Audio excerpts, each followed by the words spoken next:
In front of me is REALME C3i, and let me show you how to activate night mode in this device.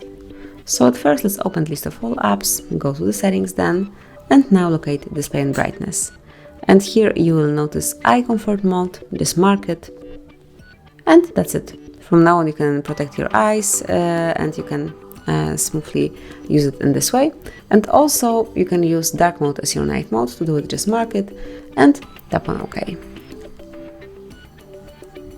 As you can see, the mode has been already changed, and you can also use it as your night mode. Whatever is better for your eyes, it's up to you. And this is it. Obviously you can switch off both of them smoothly by using those switchers. And that will be all. Thank you for watching. Please subscribe our channel and leave the thumbs up.